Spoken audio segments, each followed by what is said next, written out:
Hello, my name is Thomas. Welcome to British Culture. Albion never dies. In this video, I'm looking at B in the Alphabet of Britishness. The Alphabet of Britishness is a project that I started a few years ago, asking my friends all over the world, well, what do these letters stand for?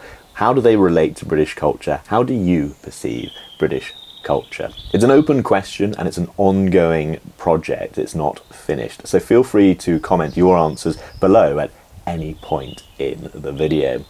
The first thing I got when I asked what does B stand for in the Alphabet of Britishness was overwhelmed. I was overwhelmed with the numbers of people saying bloody hell, blimey, and a few other B words, some minced oaths and some actual oaths. It probably shouldn't have surprised me.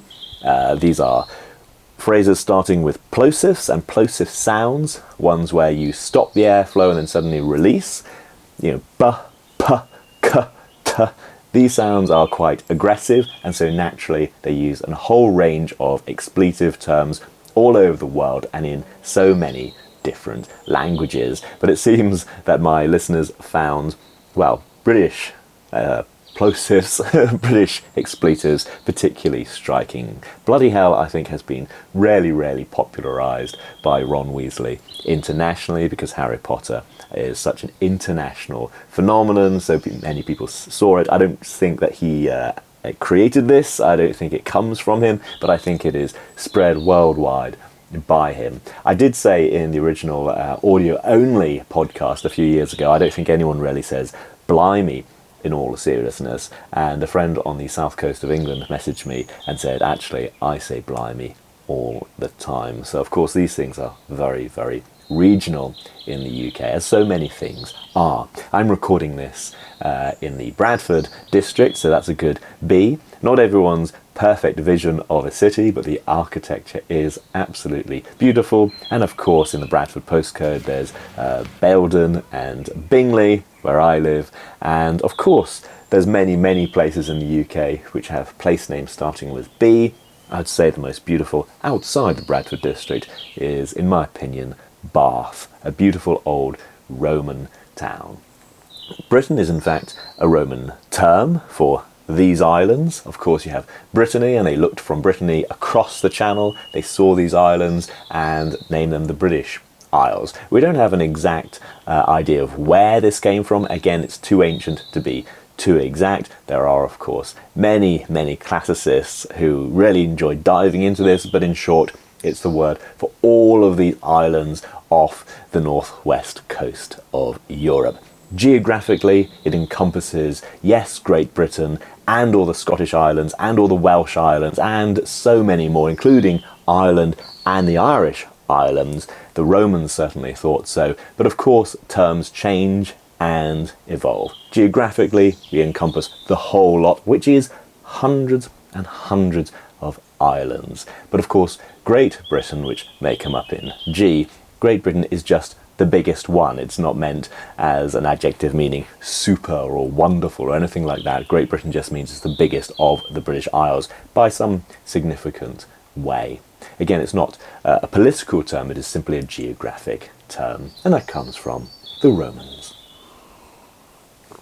Of course, from the Romans we get Britannia, the god of these islands.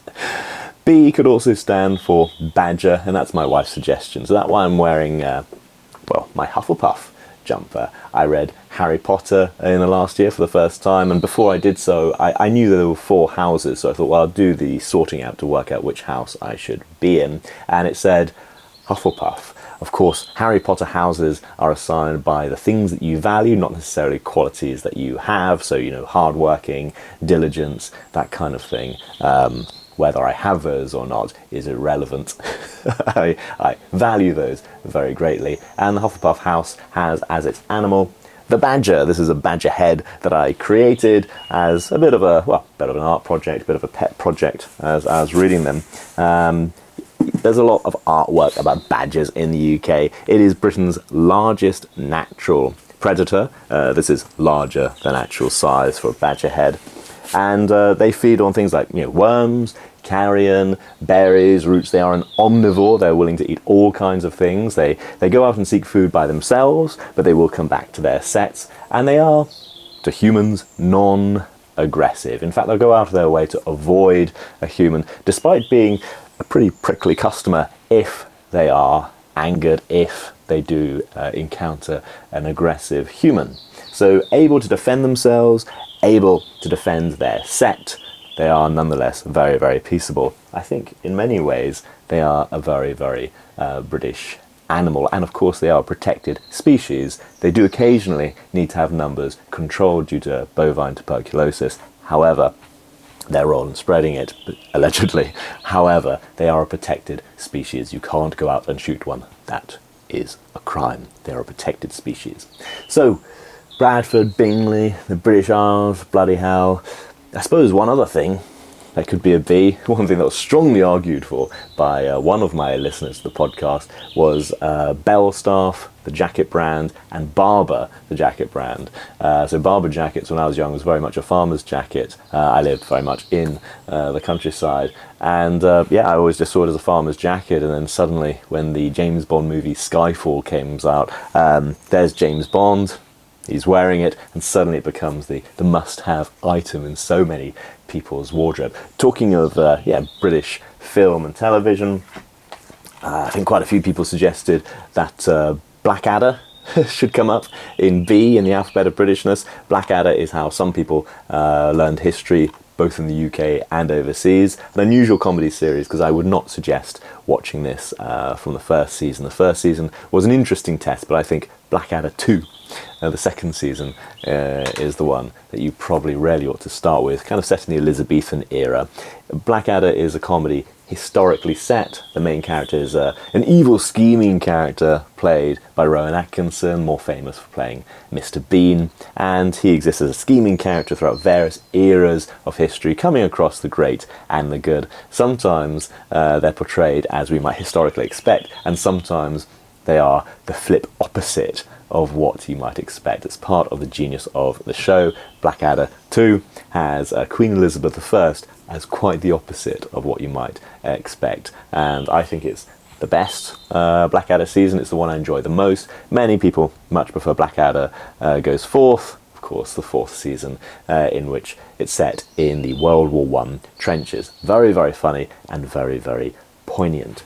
Of course, B could stand for Bank of England, where many people like to go so they can touch a gold bar. There's said to be 400,000 gold bars at the Bank of England. Of course, it's not far comparatively from Buckingham Palace. One listener suggested that B should be for Brownsea Island and Lord Baden-Powell, because in 1907, Baden-Powell took a group of young boys to Brownsea Island. He was a military hero who just observed that so many young kids after the Industrial Revolution weren't familiar with life out in the field. They were used to life in the cities, and it had changed people's medical conditions. It had changed their fitness. It had changed their knowledge and awareness. So he wanted to get boys out in the field, and after that 1907 field trip, he wrote a book in 1908 called Scouting for Boys, and it's said to be one of the most influential books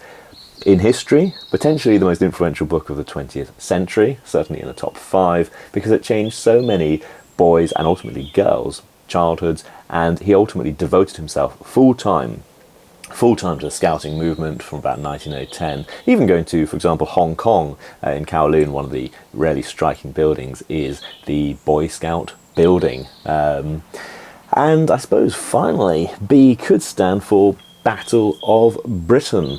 So Battle of Britain talks about the conflict in 1940, the Germans trying to get air superiority, Britain fighting them off, and so the average Brit being able to look up in the sky and see the battle that was being fought for their own safety. The first time since the Spanish Armada when the general citizenry was able to look out and see the defence of their country. This is something that's taught to a T, I feel, in British schools, although obviously for enthusiasts there's always a few details missing from the school history. But for those outside the UK, I'd actually say one of the best kind of routes into this is probably the classic war film called Battle of Britain, directed by Guy Hamilton, who directed a little movie called James Bond Goldfinger. Having said that, I really should say I haven't talked about James Bond at all in this podcast. I was very, very surprised when I asked what does B stand for in the alphabet of Britishness. Many people did not message me Bond, James Bond, who I expected to. However, that's covered very much elsewhere in my channel, so I probably won't dwell on that too much. Do comment below if you think there's a B in Britishness that hasn't been covered here, because it's an ongoing project and there's more, always more to add. Thank you very much for watching. My name is Thomas. Look out for the next one.